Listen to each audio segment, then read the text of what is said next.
pemirsa Berita Satu. Hey, apa kabar? Senang banget bisa ketemu lagi nih. Kita akan sharing and empowering tentunya hanya di She Magazine, persembahan dari VOA yang akan mengangkat kisah-kisah yang inspiratif bagi perempuan. Saya Vina Muptadi. Dan juga bersama saya Yan Umar dari apartemen saya di Washington DC. Pada awal tahun-tahun selalu ada acara-acara yang dinantikan untuk pecinta film ataupun juga drama TV. Banyak sekali nih yang ditunggu-tunggu karena banyak award dari mulai kayak SAG Award dan juga ada Spirit Award, ada BAFTA, ada Oscar dan banyak lagi. Dan kita akan membicarakan sebuah film yang sangat menarik tentang perempuan yaitu The Lost Daughter. Dan mereka film ini sudah memenangkan berbagai award ya, Vin? Betul sekali, dapat nominasinya aja banyak banget. Dan beberapa penghargaan yang sudah dimenangkan termasuk adalah Spirit Awards. Ini adalah penghargaan film independen bagi film-film yang berbiaya kurang dari $22 juta. Film The Lost Daughter dianugerahi penghargaan sutradara terbaik, penulis skenario terbaik, sampai sutradara terbaik, sampai film terbaik maksud saya. Selamat ya untuk Maggie Gyllenhaal. Maggie Gyllenhaal, sutradara perempuan yang memenangkan award. Dan tentunya kalau pengen nonton film ini menarik sekali sebenarnya antara hubungan dari seorang ibu yang juga dihubungkan tentang anaknya dan keluarganya. Pokoknya komplikasi, tapi saya nggak akan kasih tahu jalan ceritanya seperti apa, ditonton aja. Ini menarik sekali untuk bagi para perempuan. Dan tentunya di She Magazine juga ada prestasi-prestasi perempuan lainnya. 12 seniman perempuan dari 9 negara memajang karya mereka di House of Fine Art London. Pameran The Divine itu bertujuan menyoroti minimnya keterwakilan seni oleh perempuan baik di masa lampau maupun masa kini. Utusan khusus UNHCR Angelina Jolie mengunjungi Yaman selama 3 hari pada Maret. Jolie berada di sana untuk mengundang perhatian masyarakat bagi penderitaan para pengungsi. Ia menyerukan perlindungan dan dukungan bagi orang-orang yang terimbas konflik bertahun-tahun. Aktivis pendidikan Butet Manurung terpilih sebagai satu dari 12 perempuan yang dijadikan boneka Barbie edisi Role Model Global. Butet mengatakan menjadi Barbie Role Model adalah sebuah kehormatan dan bisa mewakili Indonesia yang multikultur. Sebagai orang Indonesia, kita bangga sekali dengan prestasi dari Butet Manurung yang pernah tinggal di pedalaman di hutan Jambi, dan dia mengajar anak-anak suku anak dalam di sana. Dan kini Butet sedang menempuh pendidikan PhD bidang antropolog di Universitas di Amsterdam. Prestasinya sangat luar biasa. Salut banget sama Butet. Dan pemirsa, perempuan yang satu ini juga berprestasi loh, masih muda sekali. Namanya adalah Ariel Abbott, seorang siswi di Amerika Serikat yang juga keturunan Indonesia. Dia ini tinggalnya di Coatesville, negara bagian Pennsylvania, dan baru-baru ini menulis sebuah buku berjudul Phoebe's Mental Health Journey yang bertujuan untuk meningkatkan kesadaran anak-anak muda akan pentingnya kesehatan mental. Buku itu bahkan menang suatu penghargaan bagi anak-anak berusia 18 tahun ke bawah.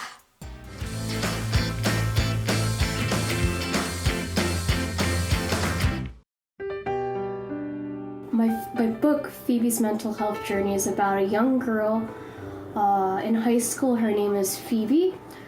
She struggles with anxiety and depression at the beginning of her school year. Phoebe's Mental Health Journey memang bukan buku komik biasa. It's a story to initiate the conversation of mental health awareness for teenagers. I think mental health is important because it affects our daily lives. It doesn't just affect our brains, it affects our physical health and social health. Buku ini ditulis Ariel Abbott, remaja 17 tahun keturunan Indonesia yang juga membuat ilustrasinya. Ariel, pelajar SMA di Coatesville, negara bagian Pennsylvania ini, awalnya menulis Phoebe's Mental Health Journey sebagai tugas di Gugus Pramuka 468, di mana ia tergabung sebagai anggotanya. I think it's really important for teenagers to know what mental health awareness is and how to take care of their mental health if they come into a challenging point of their lives where they're stressed out or they're sad or they're angry. They need to know how to deal with those emotions and how to keep moving forward. Sebagian kisah dalam buku ini terinspirasi oleh pengalaman Ariel sendiri. Seperti dijelaskan Vida Abbott, ibu Ariel. Kebetulan dia saat itu mengalami sedang menjalani treatment ya untuk kesehatan mentalnya, anxiety dan depression. Nah, dia ingin anak-anak semuda dia tidak mengalami hal yang sama seperti dirinya. Buku yang diterbitkan secara daring bulan Juli 2021 disambut baik oleh sesama remaja yang membacanya. It can give you some advice on how to work with your mental health, either if that's going to a doctor, to a therapist, or just the example that they used of taking deep breaths that can help if you're feeling like anxious or if you're having like overwhelming thought. Bahkan bagi orang tua seperti Alicia Ruff yang telah mengenal Ariel sejak menjadi pramuka di gugus yang dipimpinnya, buku ini amat bermanfaat. As a parent myself, and dealing with, I have 3 teenagers in my home, it is very informative for any parent to read this so that they can understand what teenagers are going through, and also where they can seek help. Mental health ini benar-benar real, nyata ya, sehingga untuk para orang tua itu kita harus aware ya. Kalau kita melihat anak-anak kita sudah mulai lesu, tidak bersemangat ya, kemudian tidak berbicara, malas ke sekolah, jangan dihakimi, tapi approach ya, lakukan pendekatan. Ariel yang ingin melanjutkan kuliah di jurusan desain grafis bercita-cita menjadikan bukunya sebuah serial novel grafik. Ia juga ingin bukunya diterjemahkan ke dalam bahasa lain agar semakin banyak remaja dapat menerima pesan yang disampaikan. You are not alone. You got this, and you can stand up for yourself and find yourself no matter what you're struggling with. Keep moving forward. Dari Washington DC, Dania Iman, Nia Iman Santoso, VOA. Ariel juga berencana setelah usai kuliah nanti, dia ingin bukunya ini dikembangkan lebih lanjut lagi menjadi novel bergambar, ataupun juga sebagai sebuah buku yang lebih serius dan juga bisa dibaca oleh semua kalangan, tidak hanya dalam bentuk komik.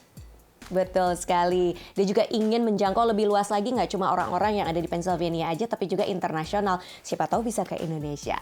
Nah pemirsa, habis ini kita akan ketemu sama seorang dokter Amerika Serikat yang giat menyelamatkan hutan di Indonesia, Brazil hingga ke Madagaskar. Tetap di She.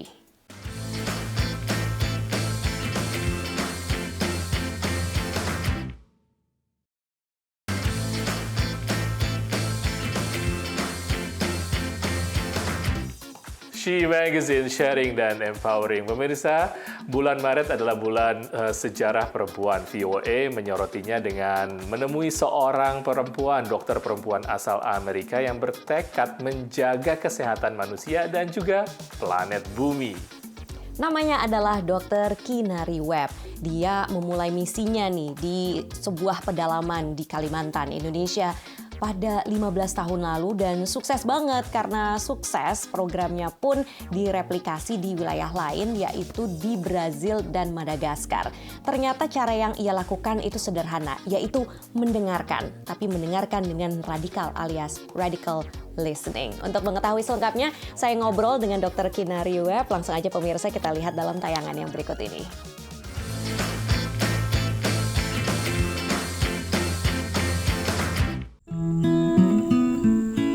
Hutan hujan di pedalaman Kalimantan kini semakin subur dan luas. Padahal dulu hutan ini sering digunduli. Banyak orang harus beli dan mereka sering menebang pohon hanya untuk bayar kesehatan. Dan itu bikin saya sangat-sangat sedih. Jadi akhirnya saya memutuskan untuk menjadi dokter dan kembali ke Indonesia, bikin yayasan ASRI dan ya saya lebih dari 15 tahun tinggal di situ. Pada 2007, Kinari bersama Hotlin Ompu Sungguh mendirikan klinik ASRI di Desa Sukadana, Kabupaten Kayong Utara, Provinsi Kalimantan Barat. Di klinik ini, warga yang tidak mampu bisa membayar dengan bibit pohon, pupuk kandang, atau tenaga. Sebagian warga yang tadinya melakukan pembalakan liar diajari keterampilan lain seperti pertanian organik dan kerajinan tangan. Hasilnya, mereka dapat lebih banyak uang sekarang. Mereka lebih sehat. Hutan, dulu setiap tahun makin kecil. Sekarang udah kembali lebih besar. pengalaman Kinari di Indonesia dituangkan dalam buku berjudul Guardians of the Trees yang dirilis pada September 2021. Salah satu pengantar atau testimoninya ditulis oleh Jane Goodall, pakar konservasi dan simpanse yang terkenal. Ia menulis, manusia, hewan, dan lingkungan semua berkaitan. Dan itu yang saya benar mulai mengerti waktu saya tinggal di hutan. Akhirnya saya memutuskan saya akan kerja sepanjang saya hidup untuk bikin dunia kita lebih sehat. Para dokter yang bekerja di klinik ini juga bangga bisa ikut menyelamatkan hutan dengan stetoskop. Berkah yang luar biasa. Nggak semua orang punya kesempatan buat tinggal di Kalimantan, apalagi di area seperti ini, lalu bisa berkontribusi dengan alam dan juga berkontribusi buat pasien. Jadi, rasanya sampai saat ini sangat senang. Apalagi menurutnya, kesehatan manusia dan lingkungan sangat berkaitan. Konsep ini dikenal sebagai planetary health. Jadi, bagaimana manusia bisa sehat kalau alam kita tidak sehat? Begitupun sebaliknya, Mbak Vina. Upaya Klinik Asri memadukan kesehatan dan alam mendapat banyak dukungan, termasuk dari seorang diaspora Indonesia di negara bagian Massachusetts. Given my mom's background, I really wanted to kind of give back to that community. Jasmine dan rekan mahasiswa Brian Zhang menyumbang peralatan medis senilai lebih dari 140 juta rupiah setelah memenangkan kompetisi yang diadakan sebuah LSM. And so we put together a proposal and applied and kind of vouched for the mission at the SRI Clinic, and the committee really liked their mission as well. So we got them a lot of supplies that they requested. Sejak program konservasi hutan dilakukan, jumlah penebang liar di wilayah ini turun sebanyak 89% dan sebanyak 1.250 penebang liar juga sudah beralih mata pencaharian. Kini upaya Kinari untuk melestarikan lingkungan meluas ke tempat-tempat lain. Sejak 2018, Asri menempatkan beberapa tenaga kesehatan dan menawarkan pengobatan keliling bagi masyarakat di sekitar Taman Nasional Bukit Baka Bukit Raya, Kalimantan.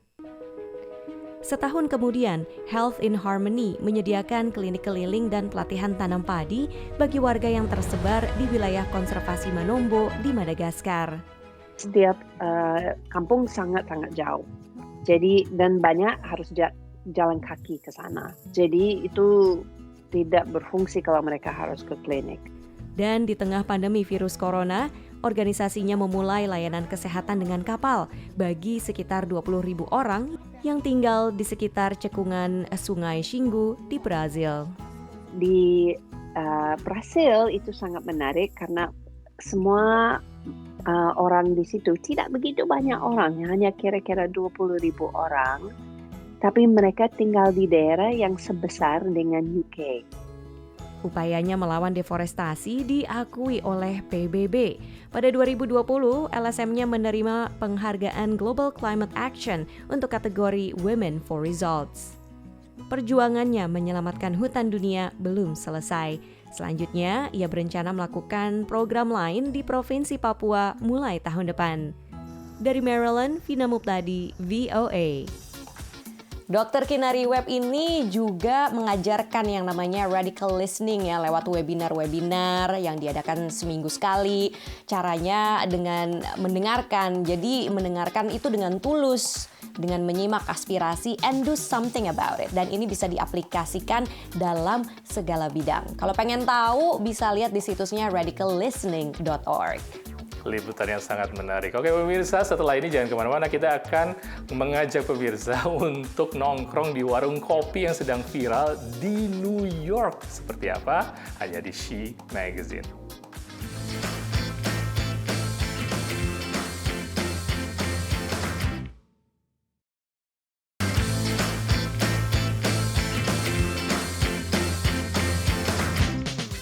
Hai Hai pemirsa She Magazine, welcome back. Kalau misalnya sambil santai ya kan di akhir pekan sambil nonton TV, enaknya sambil ngopi ya kan, atau melipir ke warung kopi di sebelah. Di Indonesia sih banyak warung kopi di mana-mana. Tapi kalau di Amerika gimana? Tapi ternyata ada yang baru muncul ya di New York tuh sampai sempat viral ya. Iya, ada loh. Ada ini warung kopi yang kamu maksud seperti kayak di Indonesia. Namanya Warkop NYC atau Warkop New York City. Konsepnya sama, bayangin aja. Segala macam yang kamu temui Warkop di mana-mana di Indonesia akan kamu temui juga di Warkop NYC.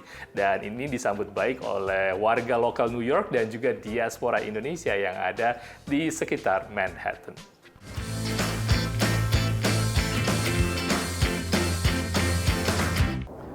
Pemirsa, kalau sudah dingin-dingin begini, di kota New York ini paling susah adalah mencari makanan yang sesuai dengan selera kita sebagai orang Indonesia. Memang di Hell's Kitchen ini banyak sekali restoran. Ada restoran Italia, ada restoran Korea, ada restoran Thailand, tapi jarang banget ada restoran Indonesia. Nah, kali ini saya langsung ketemu dengan satu warung, namanya Warkop NYC, Warung Kopi NYC. Saya sudah cek di Instagram, katanya di Warkop ini banyak sekali makanan yang sesuai dengan warung kopi di Indonesia. Kalau gitu gimana kalau kita cek kali ini ya? Oke, ikuti ya saya ya.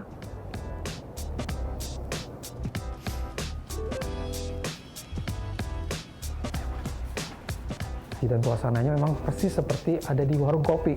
Kita lihat di sini nih, ada kerupuk. Halo, how are you? Welcome to Warkop NYC. Thank you. And then because you're Indonesian, kita bahasa Indonesia aja nih soalnya bahasa Indonesia nih. Selamat datang. Terima kasih. Namanya siapa Mbak? Lakeisha. So Lakeisha, I want to order. Saya mau pesen nih. Apa yang ada di sini? Yang hari ini yang spesial? Ada Indomie goreng. Macam-macam di sini juga ada popcorn chicken. Juga ada bakwan. Ada bakwan. Boleh deh. Saya minta satu Indomie goreng. Kayaknya mesti pakai telur, sama pakai corn beef, kayaknya enak juga tuh. Sip. Gitu ya. Single double. Single double tuh maksudnya apa nih? Mau yang ukurannya single atau double? Bedanya apa? Dua? Single satu, iya double. ini menarik nih. Orang Indonesia. Oh.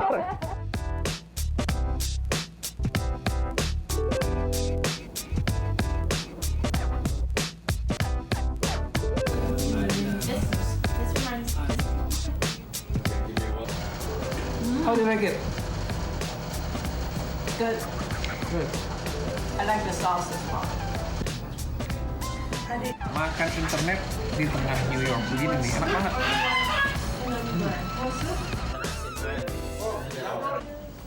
The savoriness, the price, everything was perfect. I couldn't have asked for anything better. Especially, I was walking around looking for a quick bite, and this place caught my eye. I didn't even know it was the first day open. Like really good, like so good. It's good, like really good. I'd rate it 1,000 out of 100. That's how good it is. Kayaknya udah sering orang ngomong mau punya restoran seperti ini gitu, Indomie. Jadi kayak berasa di Jakarta. Jadi ya senang aja gitu, apalagi di Midtown, nggak usah pergi jauh karena kita juga tinggalnya di Manhattan. Gitu ya. Karena orang nanya Indonesia apa yang ada di kepala gitu, batik, kopi, gamelan, maksudnya rendang, it's about tradisional, terus food segala macam. Nah kita pengen, kalau yang bisa dilihat sekarang kan kita ngebawa foto-foto yang dari Indonesia, kita pengen ngebawa warkop yang di Indonesia ke culture yang di sini, karena kan secara kota itu mirip. New York nih sebagai melting spotnya US lah gitu. Segala sesuatu yang munculnya entah di New York atau di LA, kadang tuh lebih mudah masuk ke state lain. Dan kita juga mau menunjukkan bahwa kita juga punya sesuatu makanan yang luar biasa dan juga culture yang luar biasa gitu. Kita ngelihat feedback dari tamu-tamu kita bukan nggak mungkin kita akan nambah menu lebih banyak lagi gitu. Ya itu dia tadi obrolan kita dengan Warkop NYC, mudah-mudahan jalan terus dan semangat terus ya. Amin. Terima kasih. Terima kasih. Terima kasih. Penonton bayaran ya. Naratama, VOA, New York. Di New York ada warkop, ada internet, Indomie telur kornet, dan juga ada tempe. Tempe ini diperkenalkan oleh komunitas kuliner Indonesia atau warga Indonesia kepada warga setempat di Queens, tidak jauh dari Manhattan, New York. Mereka melakukan demo masak tempe untuk warga lokal. Kalau ingin hadir di demo masak tempe ini, salah satu persyaratannya ya harus melakukan protokol kesehatan ya, berhubung masih diadakan di tengah pandemi virus corona. Dan uniknya selain ada tempe, ada juga di situ disediakan vaksin gratis pemirsa. Ya langsung aja kita lihat seperti apa acaranya dalam tayangan yang berikut ini.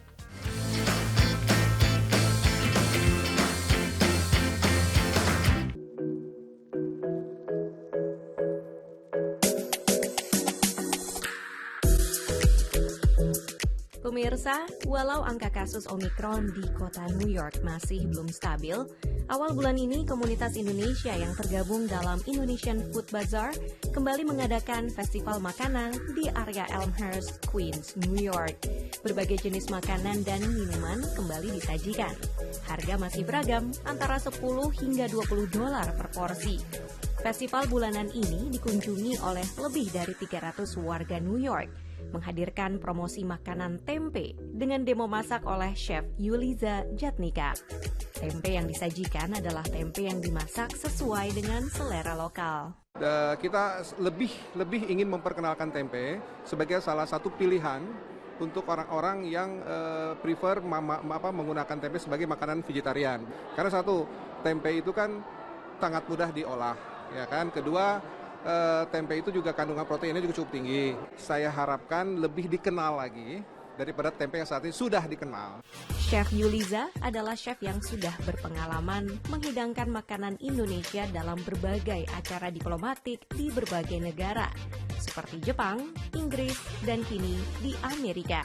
Sementara itu, untuk mencegah penyebaran COVID-19, festival ini juga memberikan pelayanan vaksin booster gratis bagi warga lokal, baik yang mempunyai status izin tinggal maupun yang belum memiliki izin tinggal. Untuk yang saat ini diperakasai dengan salah satu organisasi yang bernama APIKA CHC, dan mereka menyediakan vaksin dari Moderna dan Johnson & Johnson. Naratama dan Andira Inaya, VOA New York. Makanan tempe kalau di Indonesia gampang dicarikan, tukang sayur lewat depan rumah jual tempe. Kalau di Amerika Serikat menurutku ya ini adalah makanan yang istimewa ya kan, karena nggak semua toko itu menjualnya, jadi hanya di tempat-tempat tertentu aja. Dan di sini juga dipasarkan sebagai produk vegan yang super karena banyak vitamin dan hal-hal yang bermanfaat lainnya. Semakin dikenal dan kita harus tetap mengatakannya bahwa tempe itu dari Indonesia. Iya Biar dong. warga Amerika semua tahu bahwa itu adalah produk Indonesia. Pemirsa, demikian liputan-liputan menarik dari She Magazine. Kita akan ketemu lagi di She Magazine berikutnya. Saya Ian Umar, pamit dari Washington DC. Dan saya Vina Muptadi, pamit juga ya dari negara bagian Maryland dari Amerika Serikat. Kami mengucapkan makasih sudah nonton She Magazine Sharing and Empowering. Kita akan sharing and empowering lagi pekan depan. Sampai jumpa.